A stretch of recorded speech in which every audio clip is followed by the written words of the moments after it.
Gabriela e juntamente com o meu grupo vamos falar sobre o parecer jurídico acerca do superendividamento e a teoria do patrimônio mínimo. Insurge-se o recorrente contra a decisão proferida pelo juiz Acô, que em sede de tutela determinou que o agravante se abstivesse de negativar o nome dos agravados dos cadastros de maus pagadores e que o réu limitasse os descontos na conta corrente sobre o limite de 30%, sob pena de multa de R$ 500 por desconto indevido.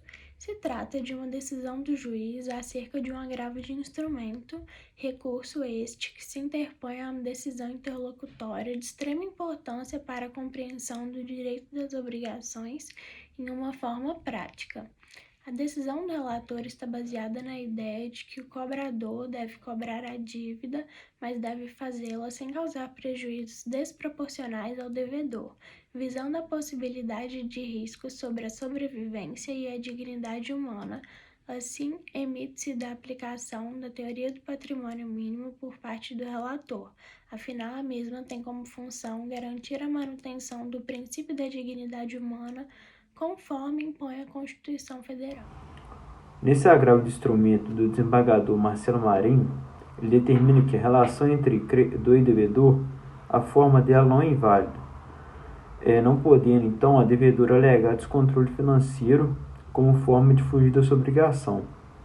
Porém, o banco não pode tomar integralmente o salário da devedora, porque isso vai ferir o princípio da dignidade humana, porque vai acabar ferindo a renda familiar dela. Então, é possível perceber que nesse agravo instrumento, a forma da relação teria que ser mais proporcional. Sendo assim, teria compatibilidade com os fundamentos de uma relação obrigacional, onde a boa-fé objetiva determinaria a honestidade, a proporcionalidade e a lealdade entre as partes.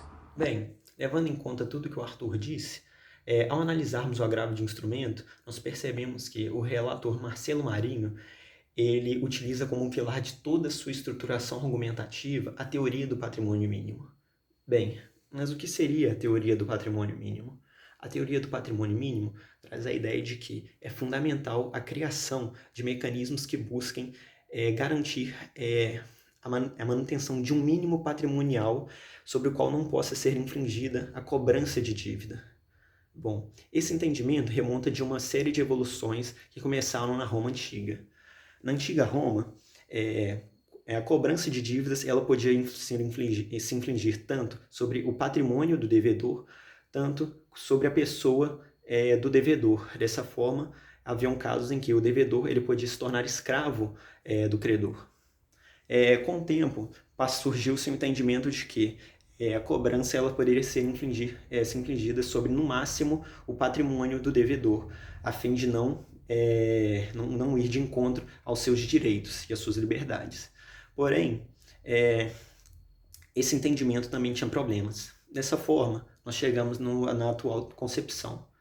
Esse entendimento atual, ele afirma que é fundamental a garantia de um mínimo patrimonial.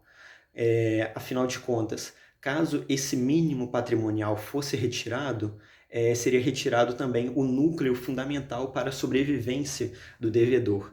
E uma vez sendo posto em risco a sobrevivência do devedor, também se estaria colocando em xeque a manutenção do princípio da dignidade da pessoa humana. Dessa forma, no ordenamento jurídico brasileiro, ele traz os seguintes mecanismos. Ele traz a criação do bem familiar para poder proteger o devedor, e também nós temos um entendimento jurisprudencial de que é possível abater no máximo um valor de 30% do salário do devedor. Afinal de contas, caso fosse cobrar um valor superior a 30%, estaria se colocando em risco a sobrevivência e, consequentemente, o direito à dignidade da pessoa humana, do devedor.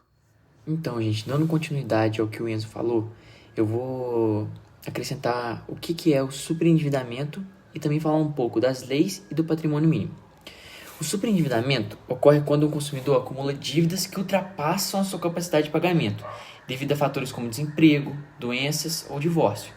Esse problema tem sido cada vez mais discutido no campo jurídico. Nesse exemplo, uma abordagem para lidar com o superendividamento é a teoria do patrimônio mínimo, que visa proteger os direitos básicos do consumidor, incluindo sua dignidade humana, garantindo sua subsistência e de sua família, por meio de um patrimônio mínimo, No Brasil, a legislação sobre o superendividamento é recente, sendo a Lei nº 14.181 de 2021 o principal marco legal.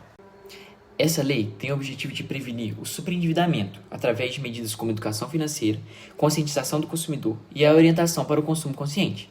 Além disso, ela estabelece procedimentos para renegociação de dívidas envolvendo o consumidor, o credor e o Estado, com o objetivo de encontrar uma solução equilibrada. A teoria do patrimônio mínimo está embasada na Constituição Federal, que prevê a proteção da dignidade humana como um dos fundamentos da República. Essa teoria ainda busca garantir a subsistência mínima do indivíduo e de sua família, assegurando o mínimo essencial.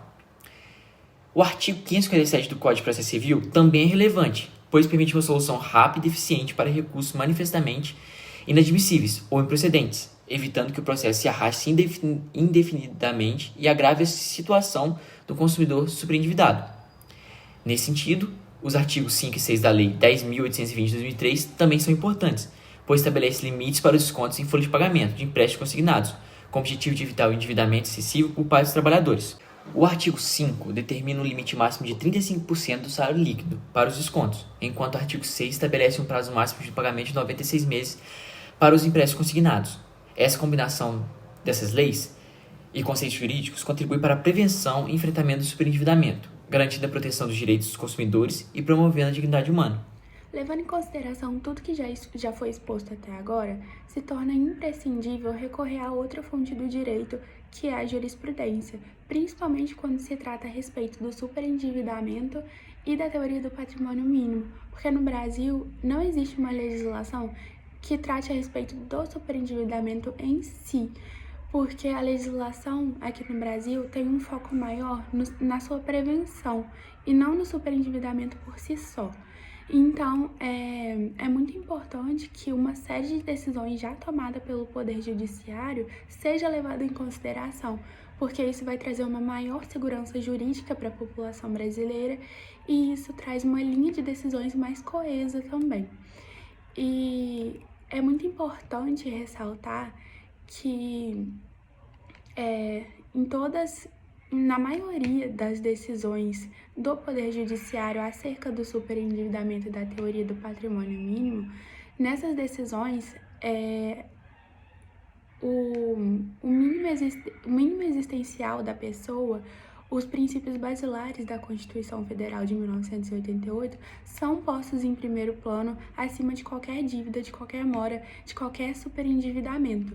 E aí eu gostaria de citar um agravo de instrumento em que, na sentença no primeiro grau, o juiz determinou que deveria ser penhorado 15% do salário do réu. E aí foi entrado com um recurso, e nesse recurso o desembargador, no agravo de instrumento, ele mudou essa decisão da sentença, porque ele alegou que esses 15% do salário do réu, ele era necessário para a sobrevivência dele, era necessário para garantir os princípios basilares da Constituição Federal para esse sujeito. E aí ele alegou a respeito dessa teoria do patrimônio mínimo. Ele disse que esses 15% do salário eram necessários para o mínimo existencial do réu. E aí eu também queria citar outro agravo de instrumento que teve mais ou menos esses mesmos argumentos utilizados que eu acabei de citar, só que nesse agravo de instrumento, na sentença de primeiro grau, o juiz determinou 30% da penhora do salário da aposentadoria do réu, e aí foi entrado com recurso, e nesse agravo de instrumento foi determinado que mudou a decisão, na sentença, porque foi determinado que não deveria penhorar esses 30%, porque esses 30% eram necessários para um mínimo existencial do réu. E aí eu gostaria de citar até um argumento que foi utilizado nesse agravo de instrumento. Nesse argumento, o desembargador falou o seguinte: o salário recebido pelo devedor integra o denominado patrimônio mínimo da pessoa, ligado umbilicalmente ao seu direito de sobrevivência e, portanto, à vida. Eventuais limitações devem estar previstas na lei, assim como deve o legislador autorizar que seja feita a ponderação do que consiste no mínimo para a existência digna e do que é excedente. Diante do exposto, fica claro que decisões como essa, elas devem ser acolhidas pelo ordenamento jurídico brasileiro, e é necessário também que tenha uma legislação específica quanto à questão do superendividamento e a teoria do patrimônio mínimo em si, não só para a prevenção desse superendividamento. Nessas decisões, nessas legislações, devem ser prezadas sempre as cláusulas pétreas instituídas na Carta Magna, como o direito à moradia e o direito à dignidade, principalmente. É primordial que esses princípios basilares eles sejam sempre postos acima de qualquer mora, de qualquer dívida, de qualquer superendividamento. Bom, tendo em vista tudo que foi apresentado pelos meus colegas, com a finalidade de preencher eventuais lacunas que ainda restem para a compreensão da sentença, é necessário trazer à baila os aspectos doutrinários dos elementos utilizados pelo juízo. Assim sendo, na sentença, um destes primeiros elementos, assim como citado anteriormente, é o artigo 557 do Código de Processo Civil. O artigo 557 do Código de Processo Civil é um artigo repleto de debates e repleto de questões perante toda a sociedade, assim como, principalmente, nos juristas e nos acadêmicos do direito. Assim sendo, após uma breve pesquisa, é possível encontrar nos manuais uma interpretação direta e objetiva desse artigo, no qual este vem a proteger aquele que goza do bem, aquele que pertence ao domínio e não necessariamente o proprietário. Por analogia, o juízo achou adequado apresentar este artigo na sentença, o que, trazendo toda a perspectiva do Código de Processo Civil, mais essa perspectiva de proteger, sim, aquele que detém o domínio, faz sentido e é muito bem aplicado. Além disso, vai na réstia do que é apresentado pela maior parte dos doutrinadores.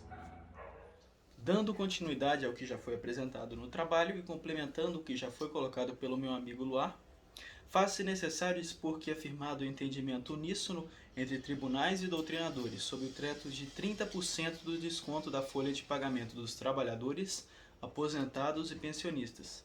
Na mesma lógica, a hipótese de deixar-se para livre disposição do empregado, aposentado ou pensionista 70% do valor líquido do salário ou benefício não constitui algo totalmente inusitado na experiência jurídica brasileira, tendo essa lógica caracterizada como alicerce para evitar o superendividamento, garantir patrimônio mínimo e as garantias constitucionais à luz das informações já expostas, o entendimento do desembargador em questão caminha em direção semelhante à compreensão da doutrinária sobre a questão. Bom, então, só para concluir, a gente concorda com a decisão do relator, fazendo jus ao princípio da dignidade humana, que salvaguarda o mínimo existencial. O banco ele precisa respeitar o limite máximo aí de 30%. E o relator também mencionou o artigo 833, inciso 4, do Código de Processo Civil, que fala que os vencimentos dos salários são bens impenhoráveis. Só um adendo, a lei do superendividamento de 2021, ela preconiza a repactuação das dívidas, né, de modo a não afetar o mínimo existencial das pessoas superendividadas, evitando assim, né, um eventual assédio por parte dos credores, e ela surge como mais um instrumento de defesa, né, do patrimônio mínimo. No mais, é isso. Esse é o parecer.